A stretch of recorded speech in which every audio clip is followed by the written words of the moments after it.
Olá, começa agora o Radar, esse espaço aqui de Automotive Business, onde nós analisamos os principais movimentos do mercado automotivo. Eu sou Giovana Riato, sou editora executiva da Automotive Business e, como sempre, estou muito bem acompanhada do Bruno de Oliveira, que é repórter da AB. Bruno, tudo bom? Oi, Giovana, tudo bem? Tudo certo, tudo certo. Mais um episódio aqui.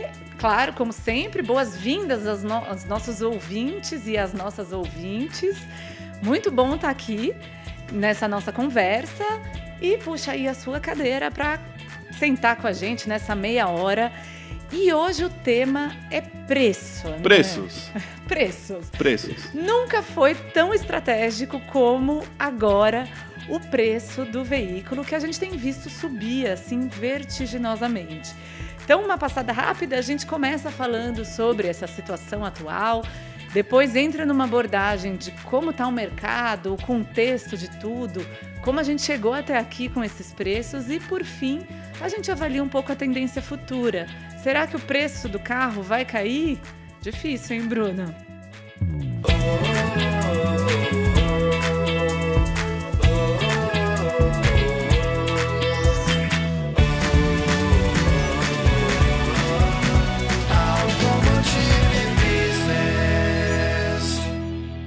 Pois é, Giovana, mais uma vez, um prazer estar aqui com você. Mando um abraço para os nossos ouvintes que estão nos ouvindo agora.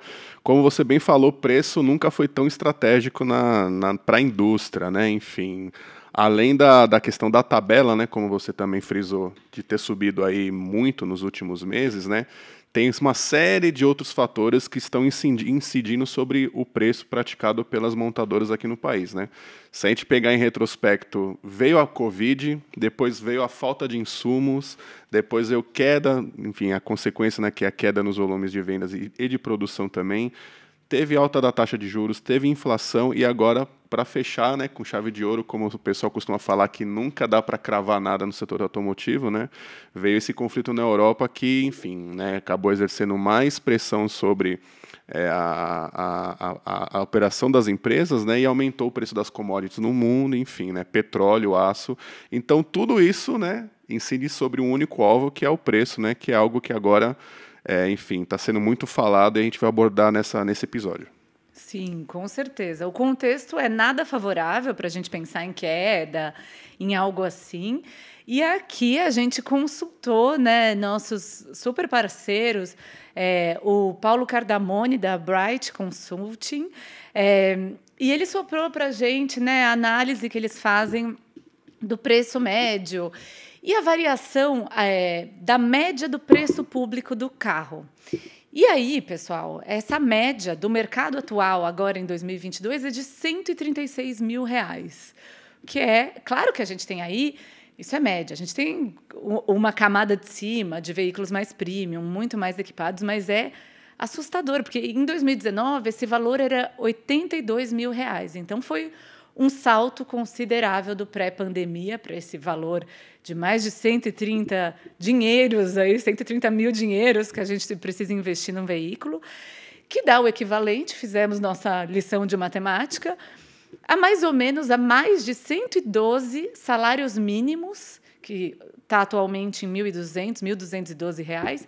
Isso equivaleria a 9 anos de trabalho, pensando no salário mínimo para investir num carro que está nessa média de preço, 9 anos de trabalho aí do brasileiro. A gente sabe que é uma camada muito pequena da população que tem acesso a isso. Então, de fato, é assustador, né? Sim, o preço médio evoluiu, como você colocou, né? E, enfim, vamos pegar por partes, assim, analisando aí todos os pontos de vista, né? A indústria, por um lado, fala que, olha, o custo... Além do custo, né, operacional que, enfim, aumentou, e aí eles colocam na conta o tal do custo Brasil, né, questão tributária e o preço dos insumos, etc., eles justificam que esse preço subiu porque, enfim, os veículos eles agora entregam um pacote tecnológico maior do que aqueles que estavam presentes em modelos anteriores, né? O que de fato é verdade, né? Hoje, se a gente pegar o veículo que é vendido no Brasil, que seriam, assim, pegando por volume, seriam os SUVs, né? Eles, de fato, têm um conteúdo tecnológico, enfim, um pacote de itens que os veículos de anos atrás não possuíam, né? Mas isso apenas não justifica, né, a elevação dos valores dos preços, né?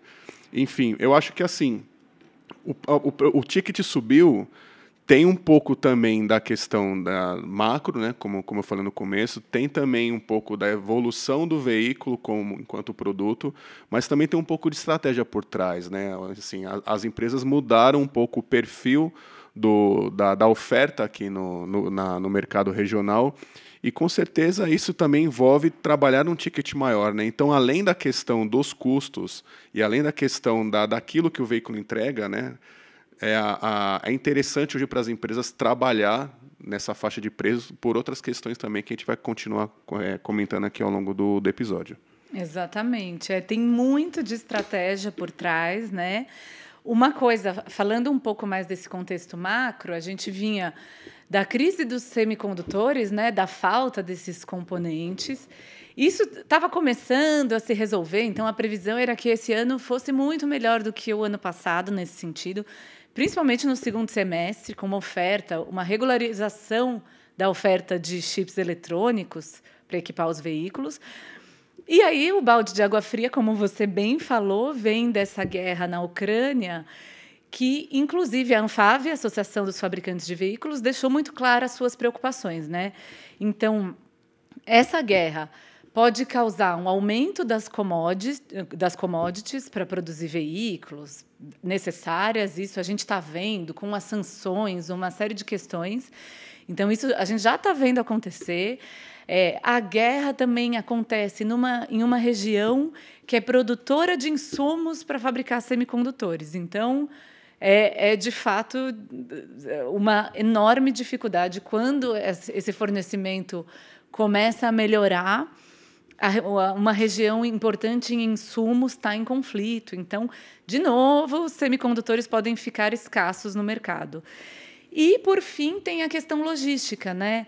A gente tem visto, principalmente importadores, né? E, claro, toda a indústria automotiva importa, em algum nível, componentes, sistemas, os importadores, os produtos prontos.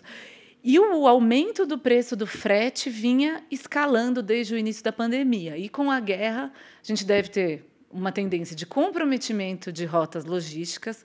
Claro que isso tudo é muito difícil de estimar, porque depende da extensão do conflito, da dimensão dele, mas isso tende a comprometer as rotas logísticas, então, tanto marítimas, talvez até aéreas, e aí vamos colocar mais custo no frete para importar componentes e tudo mais.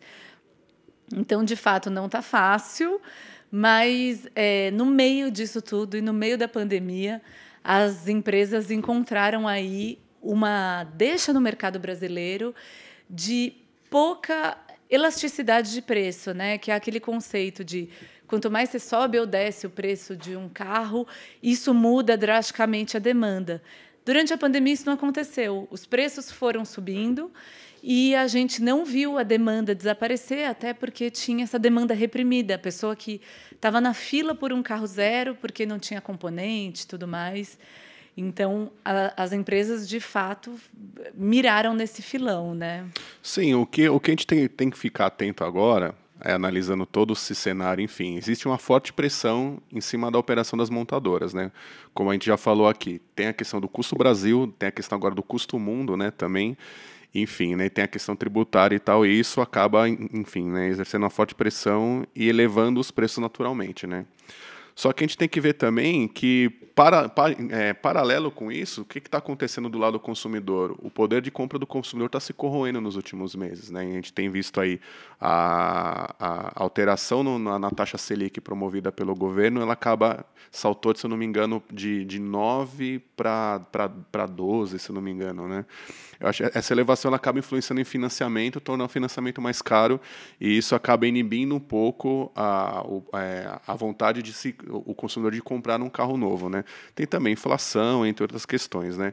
Então, enquanto o preço sobe, talvez a demanda não seja agora tão importante, ou seja, a demanda não seja tão assim grande como era antes, porque o consumidor, eventualmente, diante desse cenário, ele está se sentindo um pouco mais, digamos assim, acuado para fazer uma aquisição desse tipo, né? A gente está falando aí de quantos salários mínimos, você disse? Olha, 112 salários mínimos, Cento- 9 anos São trabalhando. 9 anos de trabalho. Então, Direto, sem comprar mais sim, nada. Só sem o comprar carro. mais nada, né? Então, assim, passa a ser um investimento, assim, passa a ser algo com valor expressivo e diante do cenário, é naturalmente que o consumidor vai se ver assim, ó, será que eu faço esse tipo de aquisição? Não faço? Pesa também a falta do produto, né, na ponta, né? Enfim, né? O cara ele vai ter que desembolsar um valor que é alto e ele esperar por isso, né? Então, assim, acho que assim, o preço é uma coisa que tá assustando, né? E está sendo um componente a mais aí, como se fosse um entrave para quem quer comprar um veículo, né? Exato. E vale dizer aqui, você citou a inflação, né? Tem a alta da taxa de juros que torna tudo mais caro, né? Os juros básicos da economia em 2 dígitos vão puxando todo o resto. E a alta da inflação, que vem, claro, a gente vem um movimento inflacionário, mas aqui a gente pegou também da Bright Consulting o valor deflacionado. Então, tirando a inflação, qual foi o aumento do preço do carro? Então, em 2020, né, que foi o primeiro ano pandêmico, a gente teve um aumento de 4,5% na média do preço do carro, que já foi importante. Vale dizer também que não é que a gente vinha de um mundo de paraíso, unicórnios e arco-íris, em que o preço do carro não subia. Antes, normalmente, a gente tinha um reajuste de 3%, descontando a inflação, no valor do carro. Então, seria um patamar normal. Em 2020, esse patamar já subiu para 4,5% de aumento. Em 2021, já foi para 10%, isso descontando a inflação. Com a inflação, esse número fica bem maior. Então, de fato, a gente parece estar juntando aí, usando o popular, juntar a fome com a vontade de comer. Então, a gente já vem num contexto de subida dos preços e vem um desejo das montadoras, estrategicamente, de posicionamento nessa direção. Eu acho que vale agora a gente dar uma pausa nas nossas análises, chamar um áudio do Milad Kalumi Neto. Ele é consultor da Jato Dynamics e mandou aqui um áudio para a gente avaliando esse contexto. Então, em 2019, o preço médio, né, dos carros comercializados no mercado brasileiro era de 76.430. Passou para o ano de 2020 para 86.385, subiu para 111.938 em 2021 e agora, em janeiro de 2022, está em 130.591, né? Essa subida de janeiro você pode até ignorar, não tem tanta relevância. Está indicando, sim, né, um crescimento de dezembro para agora de 16,7%. Mas, assim, de qualquer forma, você tem lançamento de veículo novo, você tem aí ano de produção novo sendo comercializado, enfim. Você tem uma série de circunstâncias aí que acabam elevando, de fato, o preço do veículo 0 km nesse momento do ano, né? Além disso, a gente tem aí a grande venda sendo direcionada nos veículos de valor agregado maior, né? Em função da falta de semicondutores. Então, é aquilo que a gente está sempre explicando. Você tem 10 semicondutores, você tem 20 pessoas querendo o seu automóvel, você coloca os 10 nos mais caros. É isso que está acontecendo. Então, as vendas estão acontecendo nas versões mais caras, né? Então, valor agregado maior, com maior participação de vendas desses produtos, tende a fazer com que o ticket médio do Brasil seja maior, aqueles valores que inicialmente eu te comentei. É claro, as indústrias estão faturando maior, recompondo um pouco dos prejuízos que tiveram nos últimos anos. Bom, a tendência de acomodação dos preços, hoje a indústria dificilmente vai ter redução de preço, né? Existe uma possibilidade, dependendo de uma série de fatores, da gente ter algum lançamento de um veículo um pouco mais light, vamos falar assim, né? Num posicionamento de um produto um pouco mais de um veículo de entrada, né? Não popular, a gente não tem popular no mercado brasileiro, é um veículo de entrada num patamar aí de uns 45 mil reais, alguma coisa assim, 45, 50 mil reais. Mas isso vai depender de muita coisa e não no curto prazo, tá? É bem difícil. Possivelmente ninguém da indústria vai comentar e vai concordar com essa afirmação. Perfeita, muito boa análise do Milad. E acho que um assunto essencial, falando de preço do veículo, é que a gente teve uma redução do IPI aí, em 18,5% para o setor automotivo, para os carros, né, Bruno? Sim, o governo federal acabou atendendo um pleito já antigo, né, da indústria, né, que era, de certa forma, desonerar um pouco, enfim, né, e nessa semana, por decreto, o governo federal acabou promovendo essa redução de IPI, né, o que, de certa forma, vai ajudar as empresas, enfim, né, a indústria comemorou, né, essa medida, considerou algo positivo, né, principalmente nesse momento de fortes pressões sobre a operação e, novamente, os preços, né? Por outro lado, ainda é uma incógnita, né? Qual que vai ser o efeito dessa redução do IPI de fato nas vendas de veículos, né? Porque o mercado está em queda, né? A gente está vindo aí de baixos volumes, enfim, por uma série de questões aí, como a gente já falou, de falta de produto, de paradas de produção, de falta de componente e tal. E essa medida ela aparece como uma espécie de, olha, talvez isso garanta para a indústria alguns volumes de vendas no curto prazo, né? A gente viu o Luiz Carlos Moraes, o presidente da Anfávia, falando isso na coletiva mais recente, quando a entidade divulgou o seu balanço, e ele falou, olha, a medida ela é positiva, né? Enfim, é uma coisa que a gente já estava querendo que acontecesse há algum tempo, e nesse momento vai nos ajudar a vender mais volumes no curto prazo, e isso vai acabar, a partir de março até ele falou, elevando um pouco aí o patamar de vendas, né? Mas ninguém cravou isso, né? Assim, ninguém está falando isso assim com brilho no olhar, sabe? Olha, ninguém está falando isso, olha, isso vai acontecer e tal. Porque, de fato, é uma incógnita, né? Ainda não ficou claro como é que vai ser diluído, digamos assim, essa medida nas tabelas de preços, né? A gente até na Automotive Business publicamos algumas matérias retratando aí algumas montadoras que já promoveram algum tipo de diminuição no preço, né? E isso, enfim, né, na teoria seria um atrativo para o consumidor que, diante de todo esse cenário de incertezas, falar, opa, bom, pelo menos o preço caiu, agora eu vou comprar. Mas não é o todo, né? Nem todas até agora, enfim, anunciaram algum tipo de mudança.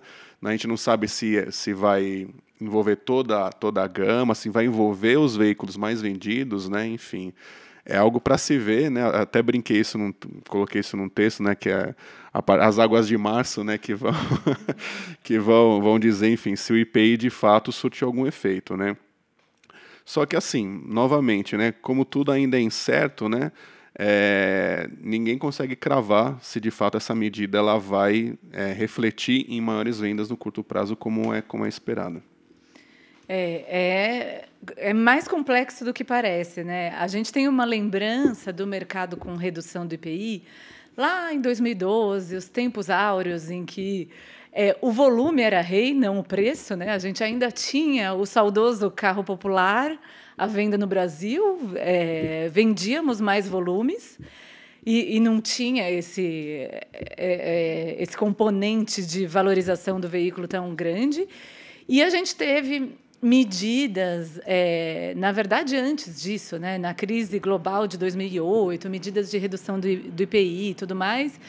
E lá atrás isso teve um efeito muito positivo. Mas o contexto é muito diferente agora. É muito diferente porque as variáveis são muitas, né? Enfim, como a gente falou, tem o custo Brasil, custo mundo, custo tudo, né?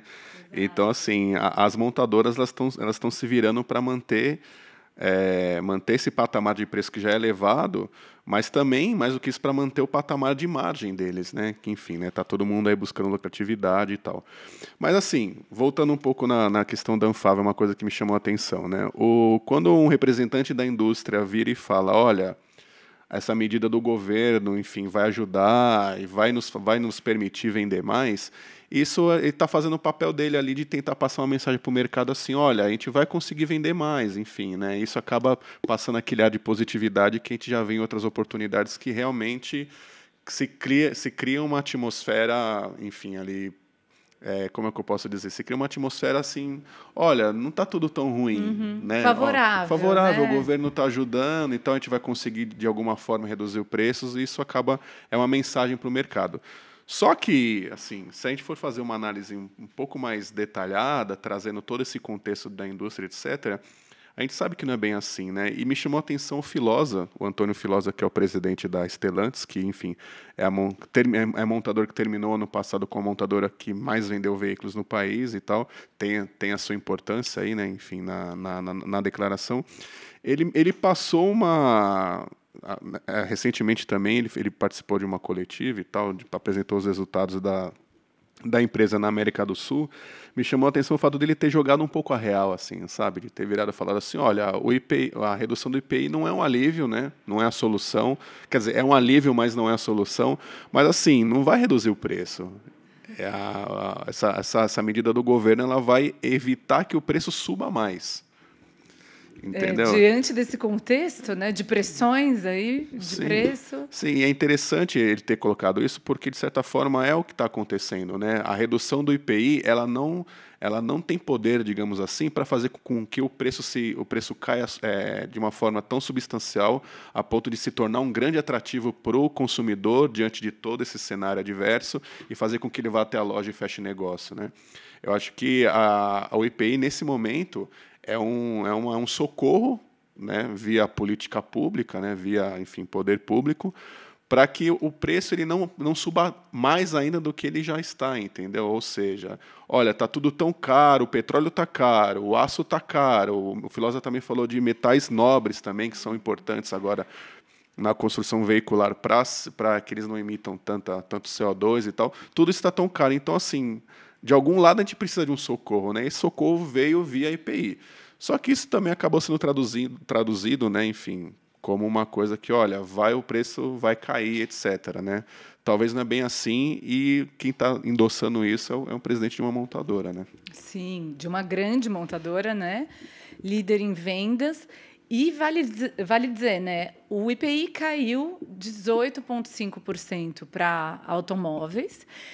Isso misturado em toda a cascata de impostos que a indústria automotiva tem, pela estimativa da própria Anfávia, se houver um repasse de redução no preço, essa redução no preço seria entre 1,4% e 4,1%. Aí, dependendo da configuração, do modelo, tal, e também da disposição da empresa, ela pode muito bem repassar uma redução de preço de 0,5%. Então, é muito pouco, né, para isso ser tão atrativo. Claro que tem aí um efeito, como o próprio presidente da Anfávia falou, de marketing e tudo mais. Mas se a gente pegar lá a nossa média do preço sugerido no mercado brasileiro de R$ 136 mil e dar um desconto de 1,4% ou até de 4,1%, que é o mais alto possível, é pequeno aí nesse contexto. Eu acho que não vai fazer com que o consumidor levante do sofá e vá correndo à loja mais próxima dele para comprar o carro, enfim, desejado, né? Exato. Mas assim, né? Vamos também assim não ser tão duros assim com a indústria e considerar alguns pontos, né? Enfim, o valor está 138 mil, o valor médio, ok, né? Mas poderia ser muito mais, né? Imagina, por exemplo, se não existe essa queda de braço, assim, olha, Brasília, me ajuda por aqui, porque daí, se você não me ajudar, o petróleo subiu, o aço também, então de 138 pode ser que o ticket médio vá para 150, e isso vai ainda, né, enfim, desaquecer ainda mais um mercado que está bem complicado. Então, assim, as empresas estão lutando para manter esse patamar delas, né? Exato, assim, exato. Olha, poderia ser muito pior, sabe? Acho que essa que é a mensagem que é preciso ser analisada, que justifica um pouco, na verdade um pouco não, que justifique parte, né, da elevação das tabelas, né? Enfim. Com certeza. Na verdade, assim, o que vai fazer com que o consumidor se levante do sofá para comprar um carro são conjuntos de fatores, né? Tem essa questão do preço, né? Que, enfim, estamos vendo aí como é que as montadoras vão traduzir redução de IPI para redução de preço de tabela. Mas aqui vale só, desculpa te interromper, Bruno, Imagina. Só para citar. A gente, quem quiser acompanhar no nosso site, tem muitas matérias sobre preço, sobre essa questão do IPI. Uma delas, um levantamento que a gente fez aqui, estamos gravando dia 10 de março, e até o momento anunciaram redução de preço a Kia, a Jeep, apesar do Filosa, presidente da Stellantis, ter apontado isso, a Jeep anunciou redução, a Ford e a Toyota. Por enquanto é isso. A Ford é um caso à parte porque, enfim, né, eles ainda têm a questão do componente dólar, né? Uma vez que eles são importadores de veículos, imagine eventualmente uma escalada do dólar e mais. Imagine, por exemplo, como eles têm uma oferta importada, fornecedores deles eventualmente estejam ali próximos da área de conflito e etc. Né? Existe todo um conjunto, né, digamos assim, de atrativos que está sendo construído para poder fazer com que o consumidor saia do sofá, né? Não é só o preço é essa batalha diária das montadoras, mas especificamente agora, diante do quadro, tem a questão também dos financiamentos, questão de construção de parcela, tanque cheio, IPVA pago, sabe? Então, assim, o mercado está em queda e o cenário ele é adverso. Então, está interessante de ver como é que as empresas estão lutando para tornar o veículo zero, o automóvel zero, no caso, né, atrativo para o consumidor, né? Porque, como você falou, o preço está alto, mas assim, né? Onde mais que a montadora e os canais de distribuição podem mexer para tornar o automóvel zero algo desejado, né? E possível até de se comprar, né? A gente até também publicou na Automotive Business recentemente uma matéria com as financiadoras de veículos, né? As financiadoras das montadoras, no caso, e eles falaram assim, olha, a gente também não tem tanto espaço assim, área de manobra para poder mexer muito assim para tornar a compra de um veículo zero atrativa, né? O que a gente pode fazer o preço tá alto, não falaram que tão alto, mas enfim, né? R$138 mil um ticket médio. 136, eu tô colocando mais 2 mil aí a mais. Não, espera, calma, segura. Talvez semana que vem. Né? Mas enfim, o que a gente pode fazer? Vamos reduzir a entrada, vamos diminuir a parcela ser crescente, começa no menor valor e termina no maior, projetando que lá na frente a situação vai melhorar. Então, assim, está todo mundo muito meio no cobertor curto, né? Enfim, e o consumidor está no meio disso tudo, né? É um cenário bem, bem interessante, enfim, né? Interessante e desafiador para todo mundo, né? Para as montadoras, para o consumidor que está aí com a gasolina alta, enfim. Acho que uma questão que a gente pode puxar aqui, Bruno, você fez uma matéria super interessante que está no ar no nosso site sobre a remessa de lucros do setor automotivo, que aí inclui a cadeia de valor, né, mais amplo do que só montadoras, mas de como isso cresceu em 2021 e chegou a o maior patamar em 8 anos, né? Pois é interessante. Novamente, o preço aparece como algo estratégico, né? Não só as montadoras, como sistemistas e autopeças, esse grupo de empresas que compõem o setor automotivo registrou aí um maior volume de remessa de lucros e dividendos dos últimos 8 anos, né? E no primeiro momento, quem está ouvindo isso agora fala, mas espera aí, né? A gente está vindo aí de 2 anos de retração, teve também lá atrás outros momentos de mercado desaquecido. Como é que a remessa de lucro está crescendo, né? Isso significa, na prática, que as empresas estão voltando à rentabilidade. Enfim, eu conversei com um consultor e é mais ou menos isso, né? Enfim, as empresas ficaram mais enxutas nos últimos anos. Elas cortaram muito o custo, enfim, otimizaram todo o processo produtivo e isso, de alguma forma, fez com que elas gastassem menos dinheiro para fazer veículos e quando você gasta menos dinheiro, sobra dinheiro. E, por outros lados, isso acaba entrando aí como lucro e é remetido, né? Mas por que nesse momento tão desafiador elas conseguiram aumentar, se eu não me engano, em 23%, né? As remessas, na comparação 21-20, né?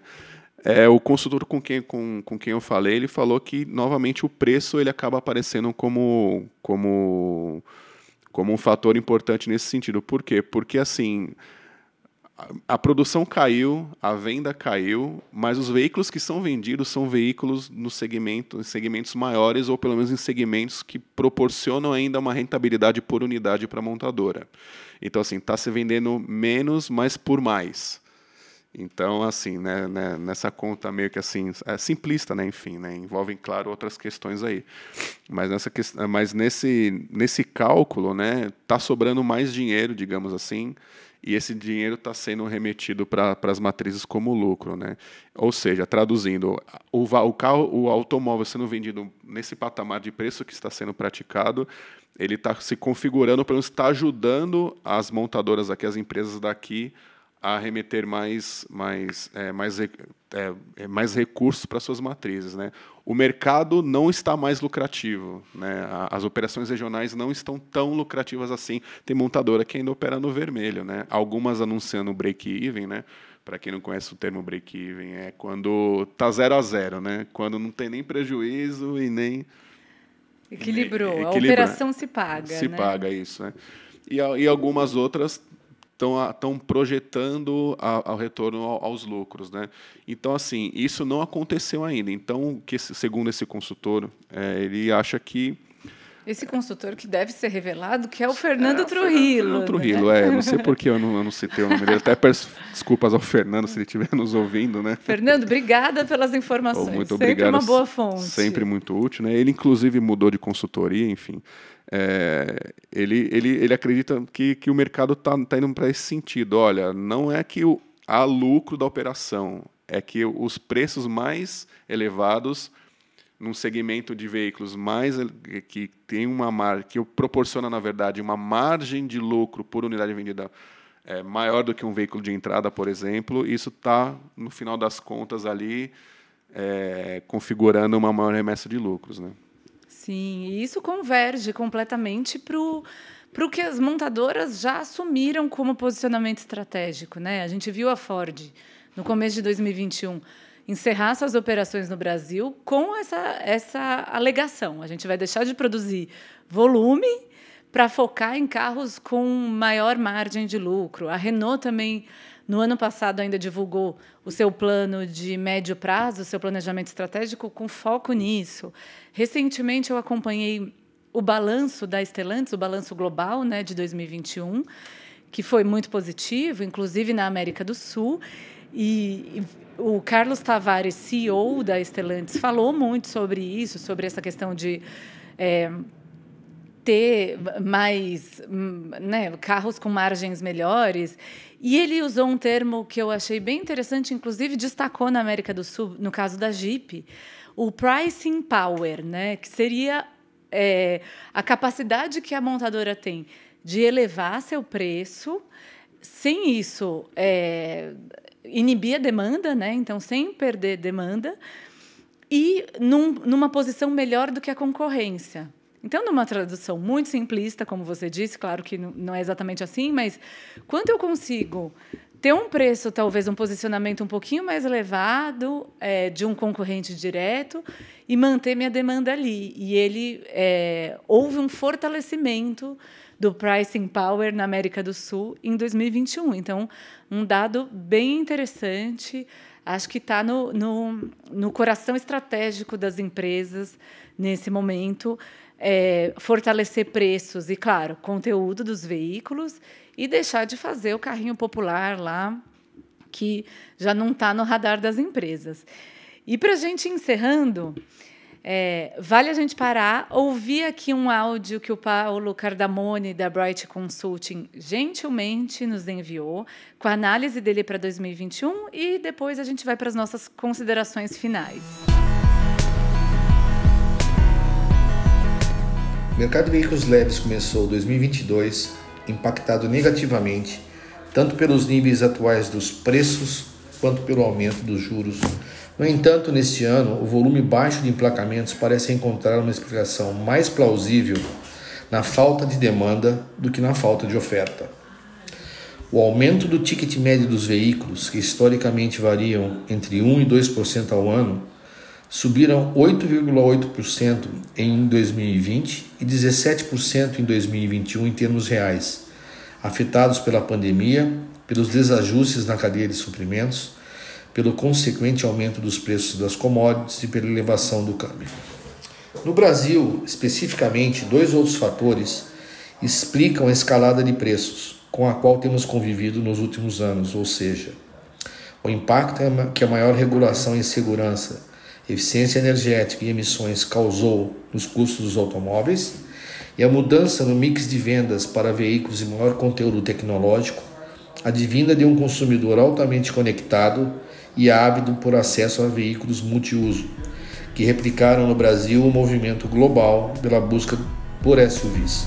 Então, muito boa, excelente análise do Cardamone. Muito obrigada. Agradeço demais ao Paulo por estar sempre aí disponível para as nossas conversas.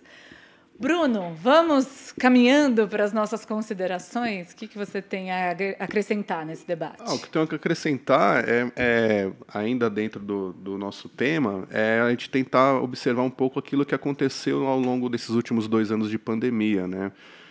Quando a gente estava falando sobre busca pela rentabilidade, modelos que dão que proporcionam para as montadoras mais ganhos, digamos assim, a gente pôde ver isso, né, ao longo da pandemia, quando algumas fábricas pararam e outras não, né? Geralmente quais a gente viu que parou? A gente viu parando, por exemplo, a de Gravataí da General Motors, que é onde é produzido o Onix, que é o, digamos assim, um veículo de, entre aspas, entrada, né, de maior volume, etc., né?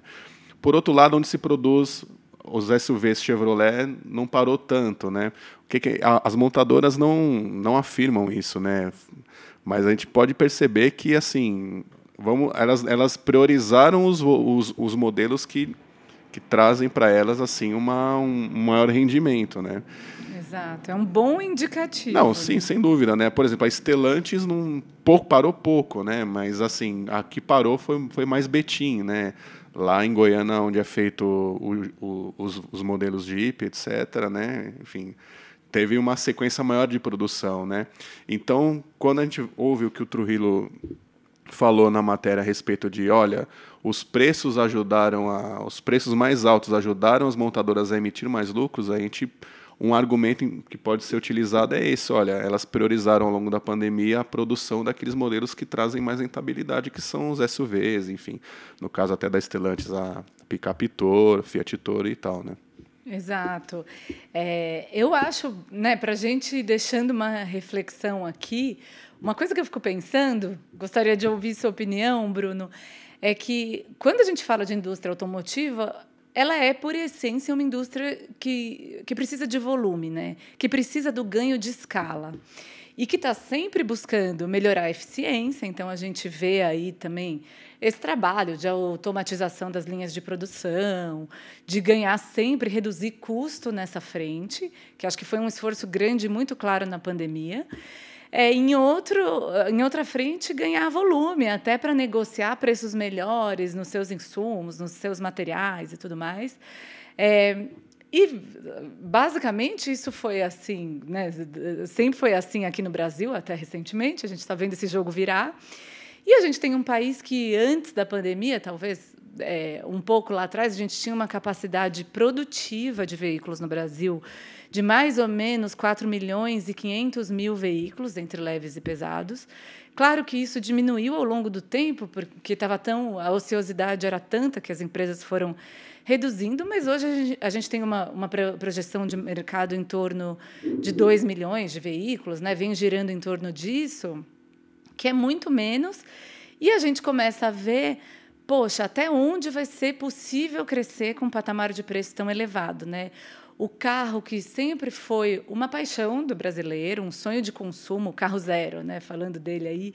Será que a gente não começa a se distanciar muito desse consumidor? Porque chega um patamar que você trabalhar 9 anos, né? Sendo bem extremo, pensando em salário mínimo, para comprar um carro, começa a ficar muito distante da realidade. Então, talvez isso comece a sair do radar até desse sonho de consumo, porque fica muito longe da realidade. Qual que é a sua visão sobre esse contexto todo? Já tem analista cravando que o mercado nunca mais vai voltar ao patamar de, enfim, mais de 4 milhões de unidades, né, enfim, produzidas e, enfim, aí mais de 2 milhões de veículos vendidos, assim, né? Isso daí todo mundo já tem analista falando que é coisa do passado e não vai voltar. E o que é interessante, né, a gente olhando para esse quadro, é perceber que, assim, como é que as montadoras vão buscar rentabilidade se não por meio do volume? Ou por meio de um volume que o mercado regional não vai oferecer mais, né? Então, novamente, entra a questão do preço e da rentabilidade, né? Enfim, acho que o que eles estão fazendo, a saída que encontraram justamente é essa, passar a criar uma oferta de veículos onde você possa atingir um extrato do consumo ali, que ainda que é possível oferecer esse tipo de ticket, né? Ou seja, né, o consumidor do Celta, né, do Corsa, ele já não é mais interessante, talvez ele não exista mais, né? Ou ele exista, só que esse tipo de negócio não proporciona a rentabilidade que as montadoras precisam, né? Então elas vão partir para uma oferta lá em cima, né, como a gente costuma dizer informalmente, né, que é onde está o consumidor que, por exemplo, enfim, ele consegue pagar R$136 mil sem fazer, digamos, tanto esforço quanto um consumidor de Celta fez lá no passado, né? Enfim. Exato. Até uma classe média, assim, que, poxa, o filho passava na faculdade aos 18 anos, ganhava lá o seu Celtinha, não era tão absurdo. Hoje, para dar esse presente para o filho, um carro zero, precisa ser assim, tá mais... uma vida financeira muito mais estável. Sem né? dúvida. E é um extrato social do mercado brasileiro que não é a maioria, né? Então, Exato. se antes se ganhava no volume, agora a aposta justamente num segmento menor em termos de volume, porém é um segmento que proporciona essa prática de tickets mais elevados, né? Enfim, né? É o que está acontecendo, né? Até mesmo porque o mercado de seminovo ele é tão abrangente, né? Hoje em dia se tem um mercado em termos de oferta de modelos tão maior do que era antes, que acho que talvez as montadoras pensem dessa forma, ou pelo menos passem essa mensagem. Olha, se você quiser ter um carro zero hoje em dia, o preço é esse, né? Se você, enfim, quer fazer uma aquisição de um bem aí ligado à mobilidade novo, o preço é esse. Se não, existem outras opções no mercado e é o que a gente está vendo acontecer, né? Exato, até um distanciamento entre esses dois mercados. Um movimento que, inclusive, novamente, influencia no preço, né? O preço do seminovo também disparou nos últimos meses, né? Também não está fácil ter um seminovo na garagem. Mas, muito bem, para a gente encerrar, não passar tanto do tempo, pergunta final. O que acontece com o preço do carro? Cai, fica estável... Continua subindo? A minha aposta é que ele vai continuar subindo, mas num ritmo menor. Porque eu acho que está chegando já num limite que, até para esse segmento que consegue pagar os valores que estão sendo oferecidos, já está chegando tipo assim, no momento do EPA, né? Sabe? EPA. Calma aí. Calma aí, né? Enfim, eu acho que ele continua crescendo, né? Porque a taxa de juros ela aumentou, a inflação também... pressão de custo operacional, tem uma série de coisas que, enfim, o cenário está mostrando que o preço ele vai continuar escalando, porém num ritmo menor, porque senão ninguém vai comprar, né? Exato. Até o Milad e o Cardamone, que participaram desse episódio enviando áudios e tudo mais, foram taxativos, né? Que pensar em redução do preço em volta a um patamar, a um passado assim melancólico, né? Não vai acontecer. Pré-pandemia, né? Não, ninguém está falando isso, né? Enfim. Muito bom, muito bom. Nós ficamos por aqui, então. Esse foi o nosso terceiro episódio aqui do Radar. Obrigada a você que nos ouviu até aqui. Deixa um oi para a gente nas redes sociais, na notícia que a gente sobe com o novo episódio no portal Automotive Business, né, Bruno? A gente gosta de conversar. Gostamos bastante de conversar e ouvir também, né? Exato, exato. Nos ajudem aí, deixem suas sugestões, seus comentários sobre esse tema. Claro, a gente trouxe a discussão aqui para o Radar, mas esse assunto segue muito presente no nosso noticiário, no site. Então, acompanhem por lá também. Muito obrigada, pessoal. A gente fica por aqui. Um abraço, Giovana. Um abraço, ouvinte. Até a próxima. Até mais.